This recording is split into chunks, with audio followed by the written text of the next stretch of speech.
Good morning. How are you? You guys are good? Man, you guys were singing today. Like, someone in this section won a Grammy during the worship. I'm not sure. I think you, I thought Beyonce was in the room. Beyonce is in the room. I think it's Kristen. I'm not sure. But hey, speaking of in the room, we've had so many new people in the room lately. And so if you're a first timer, maybe you're a second timer, third timer, monther, maybe if you're a monther, you came back. We did not scare you away. This is good. But welcome back. So glad you're here. And if you're not in the room, maybe you're joining us online. And so can we say hey to our online family? Make some noise for our online family. Hey, I want to start out by laying the nostalgia on thick this morning. All right, so I need you to raise your hands if you remember old school, unskippable, can't get out of watching them, TV commercials. Come on, boomers. This is our moment. Millennials. Okay, good. All right, and some of you were raising your hand that I don't think you got what I was saying. I'm not talking YouTube ads that you can skip after 5 seconds. I'm not talking like, the family budget's a little tight, so we're on the Netflix ad tier, or whatever. If that's you, by the way, thoughts and prayers, my sympathy goes to you. But I'm talking rabbit ear antenna, cable TV, commercials, people. That's what I'm talking about. I'm talking about back in the day when if the show came on at 9 o'clock, what time did you have to watch the show? 9 o'clock. Okay, there was not on demand. There was on your couch at 9 or you missed Seinfeld. That's what there was, all right? So I'm talking those kind of TV commercials. And I remember when I was a little kid, it was nighttime. It was in my TV room, our very wood-paneled TV room. It was probably 1991. I was watching our very faux wood-paneled 19-inch RCA tube TV. Very nice. Maybe from Sears, maybe Rose's. I'm not sure where it came from. But I was sitting there. I was a 9 or 10-year-old kid, and I was watching TV, and this commercial came on that just grabbed me. And I found it on YouTube this week. You guys want to see this commercial that changed my childhood? Okay, go ahead and roll that video. What will the future bring from Nintendo? More hits like Super Mario Brothers. Sports hits like Mike Tyson's Punch-Out! Nintendo has the most video game hits, Hogan's Alley, The Legend of Zelda, and more like Metroid, Rad Racer, and you can play them only on the Nintendo Entertainment System. Now you're playing with power.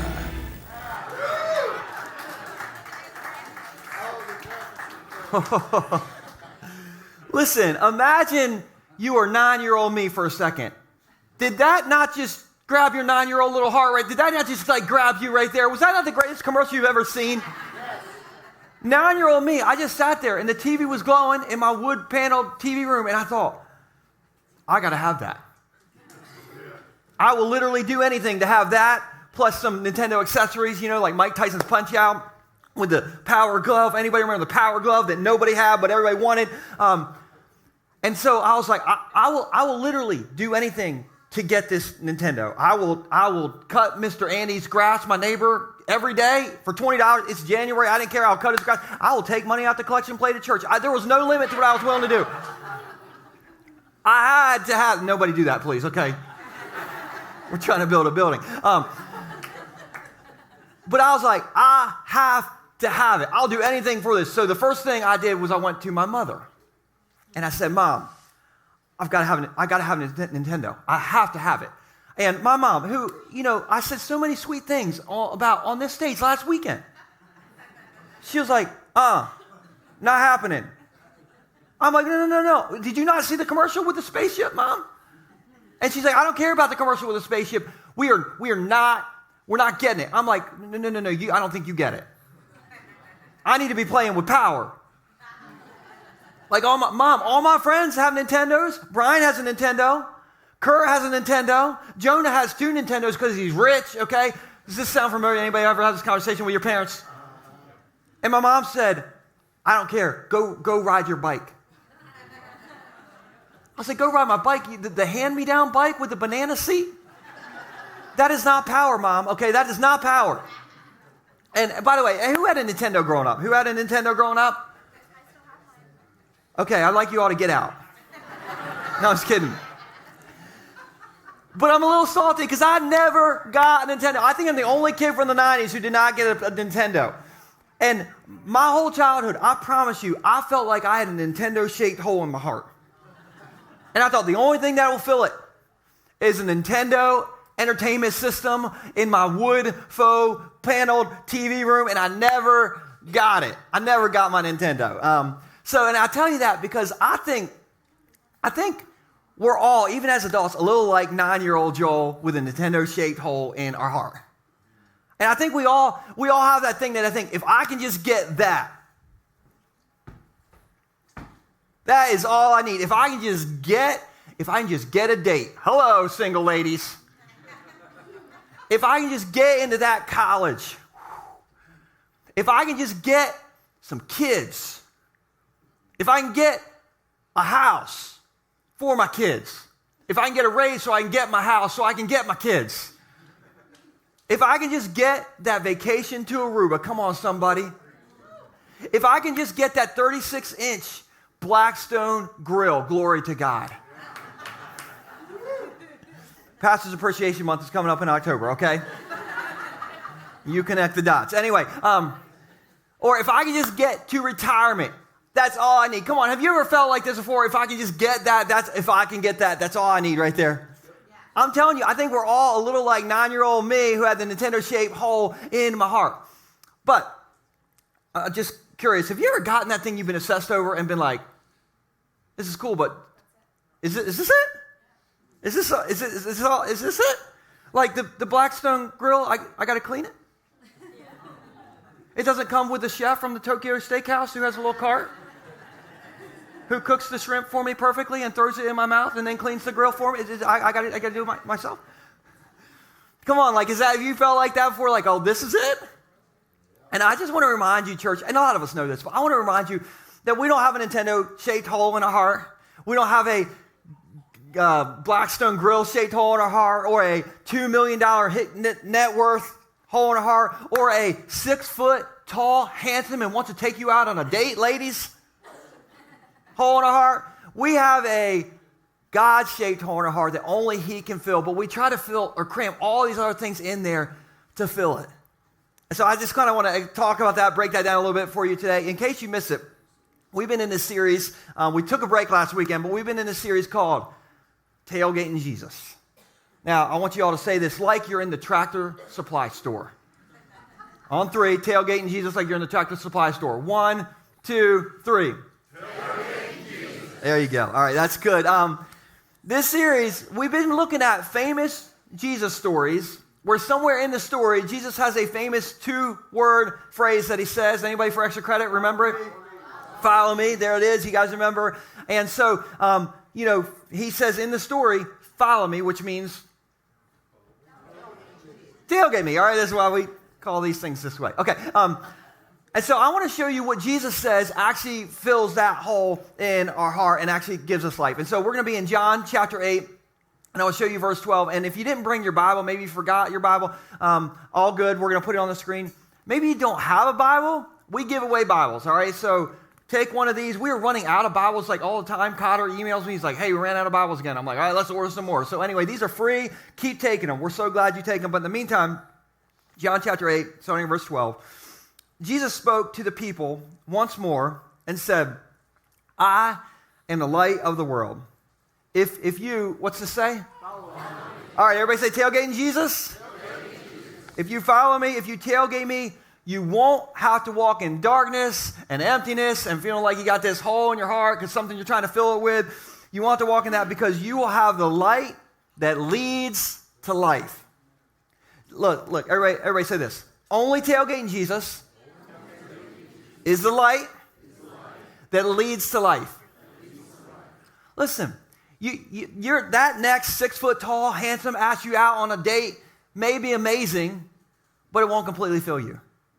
That money goal may be amazing if you hit it, but it won't completely fill you. That Aruba vacation, the next one, okay, I want to go on it. All right, can you take me? I will go. Pastor's Appreciation Month, just take me in October. Okay, it may be amazing, but it won't completely fill you. Jesus is like, I am the only one. I'm the only one who will completely fill you.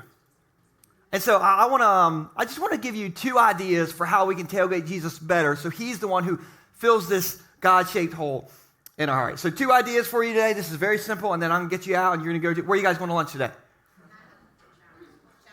Chaps. That's my favorite. We didn't even plan that. All right, the pit beef sandwich, medium rare. All right, I got to get preaching so we can get to Chaps. Okay, point 1 is this. How do we tailgate Jesus better? We step back from judgment. Now, I have a personal goal in my life, and speaking of judgment, one of my personal goals is to not be judgmental. Now, I don't want to brag. You know, I'm a pastor. I'm a man of the cloth. I'm supposed to be humble. It's part of this gig.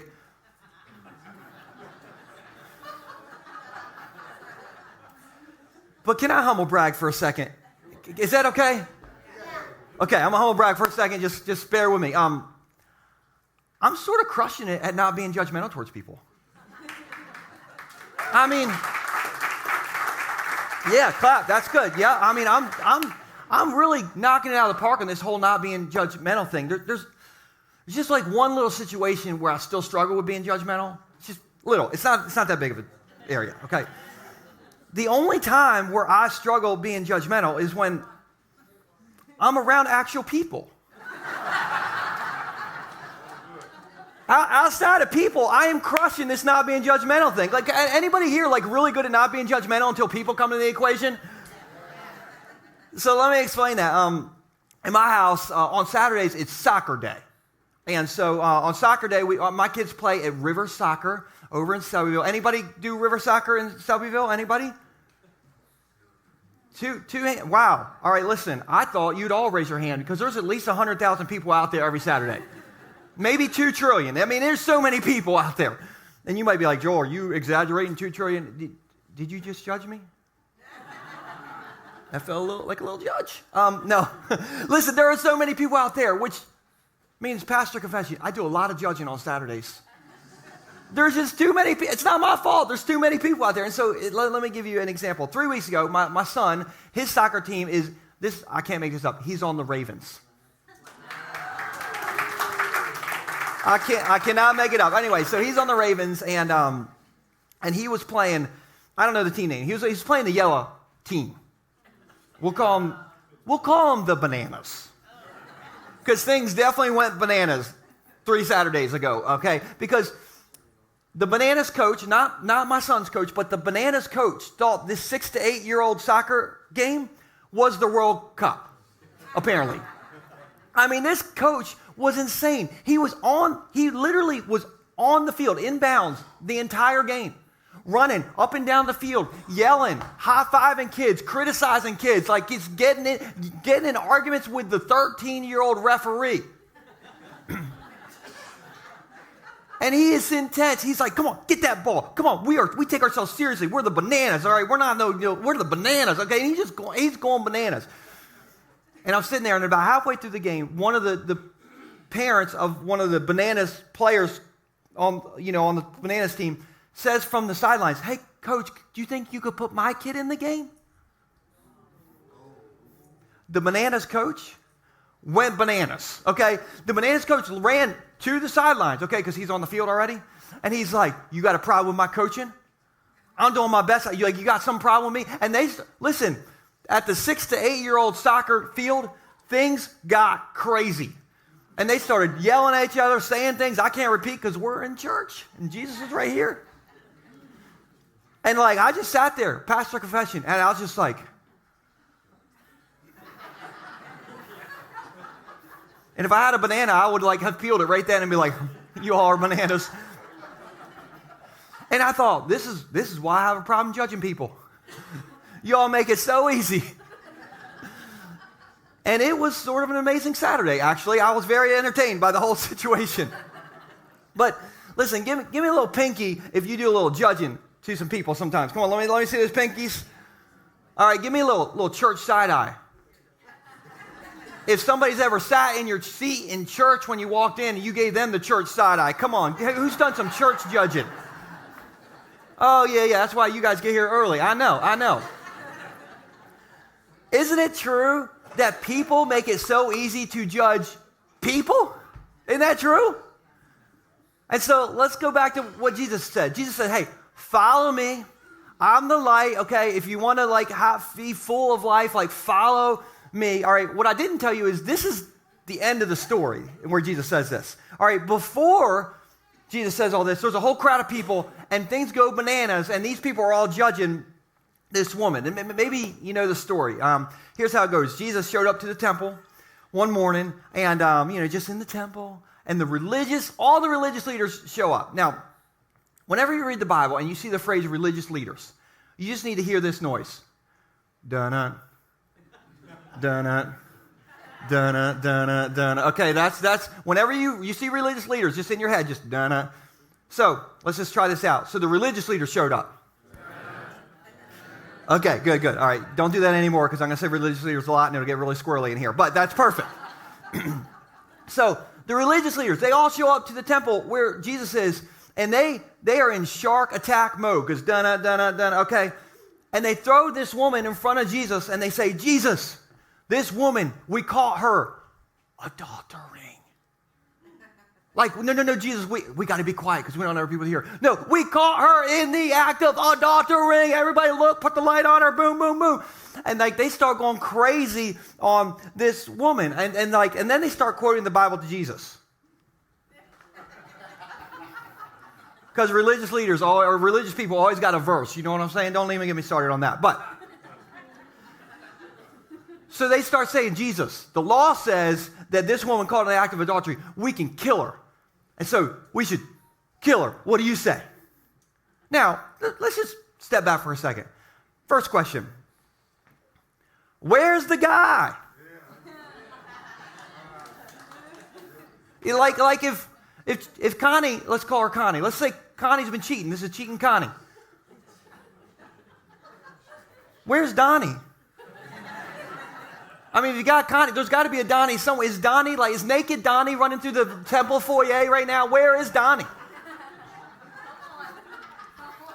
We got no Donnie in the story, all right? They just throw Connie. So we got cheating Connie, and they're judging cheating Connie hard, all right? And they're going bananas, and they're like, hey, they're picking up stones should we kill her right now? Jesus, is this what we should do? Now, again, Jesus, at the end of the story, says, hey, follow me. I'm the thing that will fill your life, all right? But don't live in darkness, Jesus says. Do not live in darkness. In this story, there's two types of darkness. And we'll put this on the screen. There's the darkness of sin, because Connie's been doing some sinning. Connie's been doing some cheating, all right? And there's the darkness of judging others, because the religious leaders are doing some judging. So we got how many types of darkness?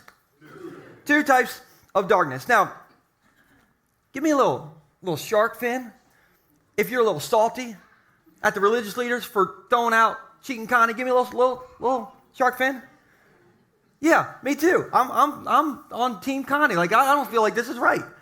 But can I explain to you just why it's so easy for us all to do what the religious leaders just did?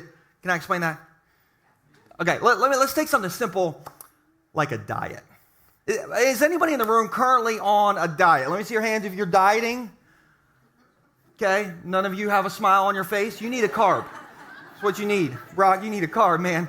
All right, a few of you are dieting. Let's imagine that we're all on a diet. May 1st, we all went on a diet because Memorial Day weekend is coming. And that bathing suit is going to put on itself. You know what I'm saying? So we're on a diet, and there's a lot of different kinds of diets out there. Why don't you guys tell me some types of diets, some different approaches to dieting? Anybody? Military. What'd you say? Military. Military diet. Never heard of it. Sounds scary. Okay. Military diet. What? Weight Watchers. Carnivore. Who said that? Yeah. Chaps. Carnivore. Okay.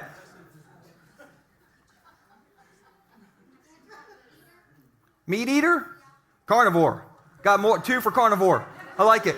We got, you got low carb, keto, low fat, Thrasher's French fries only, glory to God. Okay. All right, let's just say whatever diet we're on, we are all on it and we are all crushing it. For 3 weeks, you are crushing it. And all of a sudden, your belt is not having to defy physics no more. The Girl Scout cookies dropped right out your love handles. Even your Crocs are fitting better. You lost weight in your feet. Oh my goodness. Doesn't it feel good when you start to do good on a diet? Doesn't that feel good? Yeah. When you start to do good, you're like, I'm pretty much nailing this thing. I may be the Weight Watchers spokesperson is what I may become. But then let's imagine that after church today, you dieting for 3 weeks, you're crushing it. You go to Thompson Island to go eat with your friends. Now, any of us but some friends who are not people in the room. And the server comes by, and all your friends are like, I'll take the extra large bacon cheesy fries. I'll take the extra crispy chicken nachos that comes with a 5-gallon bucket of cheese. Doesn't the straw come in the cheese? Is that how it comes this time? I'll take the extra cheesy, crabby, dippy. Come on. Have you ever been with somewhere where it's like the cholesterol championships where people are ordering? Yeah. But remember, you've been doing good for 3 weeks, right? Doesn't a little part of you, when you've been doing good for 3 weeks and everybody around you is going absolutely crazy, isn't a part of you like, I can't believe you people are eating this crap? Like, Bob, did you put a straw into are you sucking up cheese through the straw, Bob? Come on, has Diet You ever looked at other people and been like, Carl, do you have a cardiologist on speed dial? Because do you need me to give you CPR right now? Is that what you need? Come on, isn't it easy when you're like doing good and you think you're the spokesperson for Weight Watchers after 3 weeks that you can kind of look at other people and be like, I can't believe these are my friends. Bunch of hyenas, what these people are. But 3 weeks ago, you would have ordered the exact same thing. Isn't that true?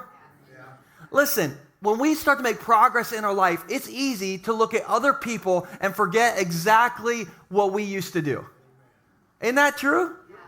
And so in this story, listen, all right, that's what the religious leaders are doing to old cheating Connie.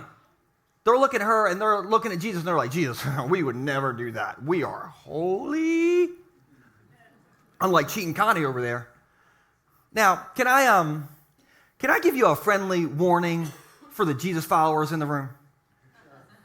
All right, let me give you a friendly warning. And this is an especially good warning for you the longer you've been a Jesus follower, which applies to me because I think I was saved when I was 3 weeks old. It might have been at my mom's first sonogram, okay? I'm not sure, but it was a long time ago. And so here's a friendly warning for the Jesus followers in the room. We'll put this on the screen. Warning. Everybody say warning. The longer you're a Jesus follower and the better you think you are morally, the more we forget how we used to be and the more judgy we can get. Warning. Isn't that true? Yep. It's so easy to be like, I can't believe you all do that. Really? Do you remember college you? You were the captain of doing that. I can't believe people wear that in church. Listen, in 2023, I'm just thankful people wear clothes to church. Honestly, I can't believe they would say that, do that, drink that, smoke that. Do you need to get in a DeLorean and go back to 1985? Cheech and Chong, do you need to go back there? Warning, the longer you're a Jesus follower and the better you think you are morally, the more we forget how we used to be and the more judgy we can get. Listen, it's possible to go to so many Bible studies that you start to get dangerously judgmental. Let me say that again. It's possible that you go to so many Bible studies that you get dangerously judgmental. That might get me some emails right there. You can always email me at natewilliams@bayshore.com. I'd love to hear it. And listen, I'm not saying that spiritual growth isn't good. We are all about spiritual growth around here. Spiritual growth is literally my job. And so we're about it around here. Bay Shore Groups is spiritual growth. Financial Peace University is spiritual growth. On Wednesday nights, we have a prayer group here with Miss Patsy. Spiritual growth. Thursday nights, Celebrate Recovery. Like, we are all about spiritual growth in the basement. But don't forget where you came from. Because the more we forget how we used to be, the more judgy we can get.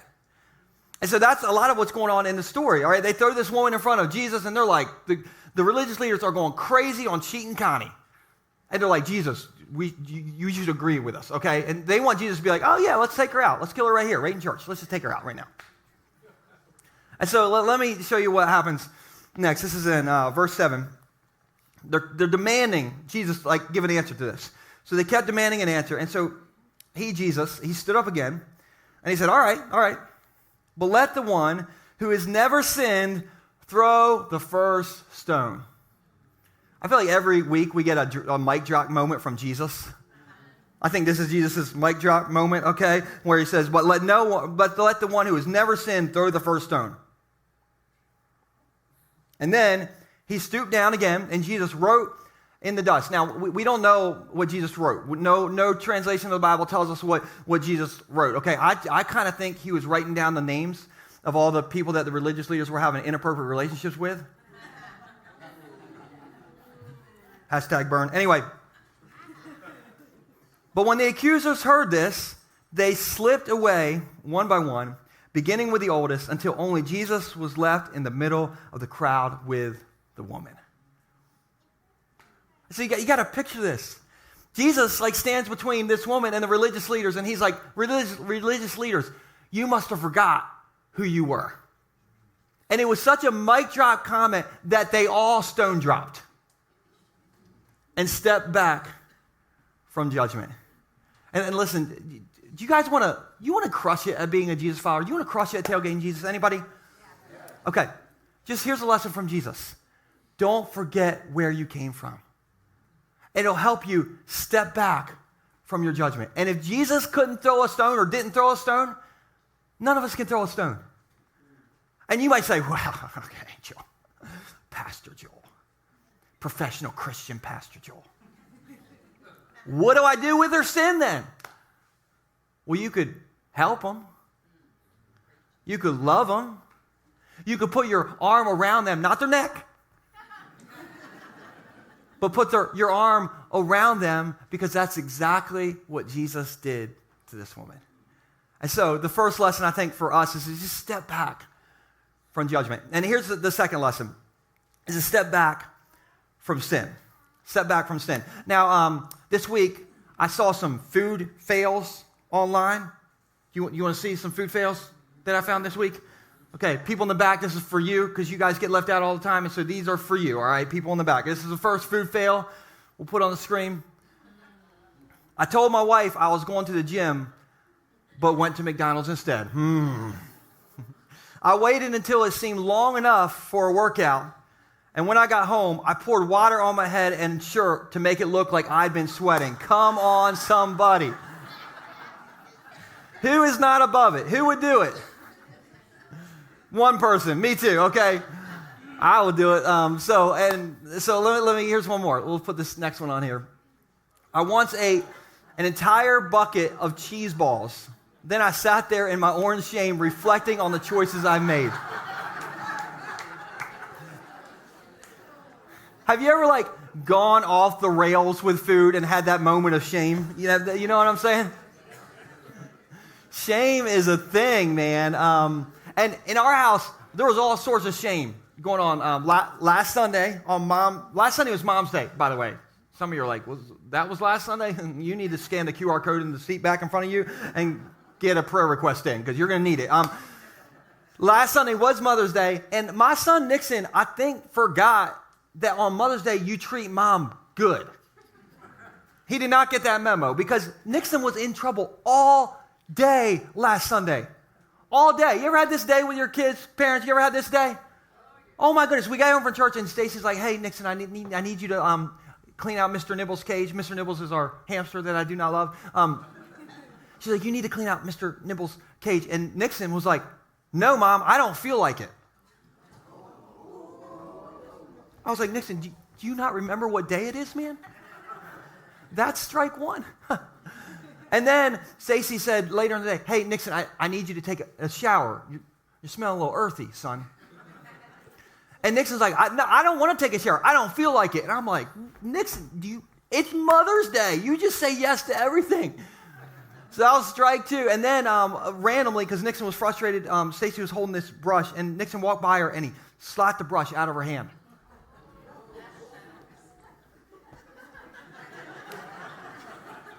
I hid under the dining room table. It was unreal. Nixon was in his room all day last Sunday. He was in his room so much, he just went to sleep in the middle of the day. It's like, I'm going to take my afternoon punishment nap, okay? Like, he was in his room all day, and he came out, I remember this like it was last Sunday, because it was last Sunday. He walked out of his room. It's 6:57. He'd just taken a punishment nap or whatever, and he walks out of his room, and his head is down, and he's like, Daddy, I'm just not having a very good Mother's Day. I'm like, it ain't about you, man. But he said it twice. He's like, Daddy, I'm just not having a very good Mother's Day. And I was like, well, you better have a better Father's Day, okay? That's what you better have. But say this with me, shame is a thing. Oh my goodness, have you ever had shame to the point where like it hangs over your head like it was next in that story? Has this ever happened to you? And sometimes it just like hangs over us. And so like, back to the story, I've been calling this lady who cheated, I called her Cheating Connie, but we don't really know her name. And I'm kind of tricky why I named her Cheating Connie, because shame has a way of not just saying, hey, that's what you did. It has a way of saying, hey, that's who you are. Right? Like, shame makes us believe, hey, I am Cheating Connie. I am divorced Donnie. I can't get it right, always going to have this scarlet letter on me. Everybody thinks I'm whatever, Ronnie, okay? Shame has a way of saying, hey, that is who you are. Shame is a thing, man. Shame has this way of condemning us and then naming us. Anybody ever felt like this before? I mean, this is just me. It has this way of doing that. And so if you feel constantly condemned, I just want to free you up from that, because that is not the tailgating Jesus way. And let me tell you why I say that. This is verse 10. All right. Then Jesus, he stepped in between the accusers and this woman. And then Jesus stood up again and he said to the woman, where are your accusers? Didn't even one of them, what? Condemn you? No, Lord, she said. And Jesus said, neither do I. Go and sin no more. I think we just got two mic drops in one Jesus story. Like, neither do I. Go and sin no more. Now, here's something that's really interesting. In the NIV, Jesus says, woman, where are your accusers? And the Greek word that Jesus used for woman, and we'll put this on the screen, it's gaiene. Everybody say gaiene. This word gaiene is the same word that Jesus would constantly reference his mom in the Bible. It's almost like a term of respect. And it's almost as if Jesus is saying, hey, I know that you've lost respect for yourself, Connie. I know that other people around you have lost respect for you, but I have not lost respect for you. And you got to picture this. Like, Jesus is standing between her and her accusers, and he's like, I will take a stone for you, Connie. I will take them all for you. And he just like stood in between her. Like, that's my Savior, man. That's good. That is good stuff. And I bet you got some accusers. I bet you have some critics. People who are like, oh, I know all about you. I've read some stuff about you on the Facebook. I've typed those things about you on the Facebook. Come on, have you ever felt like somebody's giving you a Google review and you got a 1 star? Has that ever happened? Listen, I literally get Google reviewed. I've gotten 1 stars before. Woo! Let me give you an example. Last Easter, after Easter, we got a pretty bad Google review. And they said some stuff about me in the church or whatever. And so our staff always gets together on Mondays to talk. And so on Monday, we got together, and Nate was there. And Nate was like, Joel, I got to tell you something. We got a Google review, and they said some stuff about you. I was like, oh, I know. I get an email every time we get one of these Google reviews. So I was like, I've read it. And he's like, oh, I really didn't want you to see it. I'm like, I'm good, man. I've been pastoring for 10 years. That one was nothing. Come on, pull up a chair. Let me tell you about some other ones. I got some real good ones. And I started going down like my greatest hits, And I don't know what happened, but somewhere when I turned or before 40, I just thought, you know what? I'm not going to give critics that much power over me anymore. It's all right. I'm good. And I don't want you to feel sorry for me. We all have critics. That's a story all of us could tell. We all have accusers, and you can let that stuff eat you up alive, or you can just say, hey, I'm going to keep doing the best at whatever God's called me to do. And I don't know who needs to hear this, but maybe somebody in the room right now, like you're letting somebody else define you way too much. You're taking their criticisms of you way too important or way too strong. And they should not have that much power over you. Amen. They don't deserve that much power over you. But, well, let's kind of flip this around. Maybe some of the things they're saying is true. I mean, it's possible. Connie was doing some cheating. You know what I'm saying? So what do we do then? And so we'll put this on the screen. When there's some truth in it, we learn from it, we work on it, and we move on. Just say this with me. We learn from it, we work on it, and we move on. And so Jesus did not condemn this woman. He actually saved her life. But then he was like, all this stuff you're trying to fill that shit, that empty spot in your heart with, like, that stuff ain't going to work out too good for you, so go and sin no more. In other words, Jesus is like, hey, learn from it, work on it, and then move on. Now, I'm going to end with this. Back to my son, Nixon, and Mother's Day, and him saying, I'm not having a very good Mother's Day, Dad. After he said that, he walked away, and then he came back to me. His head's still down. But then he was like, do you think I can turn it around and still have a good Mother's Day? And I was like, yes, of course you can. I was like, just be kind to your mother. Now, this was 6:57. Nixon goes to bed at 8. I mean, there's not much time here, all right? But, like, there's still there's time to turn around. I was like, Nixon, just be kind. Like, turn around. You got this. And Nixon's like, I got it. And he walked straight down into our kitchen, and he went and he cut up a fresh bowl of strawberries, put sugar on the strawberries, hand-delivered them to Stacy and said, I'm sorry, Mommy. Here, I made you some fresh strawberries. Yeah. I thought, he already knows how to use sugar to get out of trouble.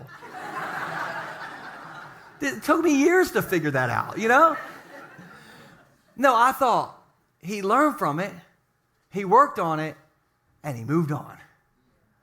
And then I thought, I wonder if there'll be any strawberries left over. The ones that get in the juice in the bottom, there was none. Okay, Stacy ate them all, and I judged her for it because I struggle with judging people. Okay. But here's my point. It's never too late to turn it around. It's never too late to go and sin no more, and it's never too late to stop judging. And you might be here and you might be like, oh, go and sin no more. Woo! All right. Listen, that is not an invitation for you to go to everybody in your life and say, hey, you all need to knock it off, you bunch of sinners. Listen, you are not Jesus in the story. You're Connie in the story.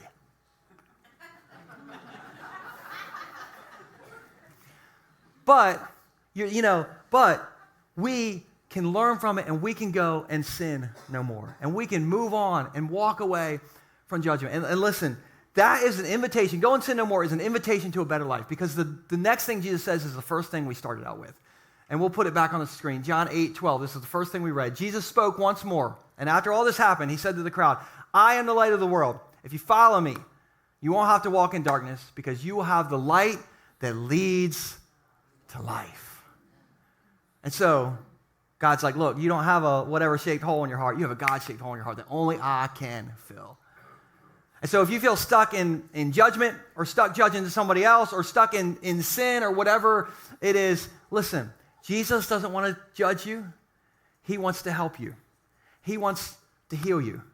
Because the Jesus in this story, he picked up a person and not a stone. And at Bay Shore, I just want you to know who we are as a church, and we'll put this on the screen. We pick up people, not rocks. Just say this with me. We pick up people, not rocks. That's good, isn't it? All right, let me pray for you guys.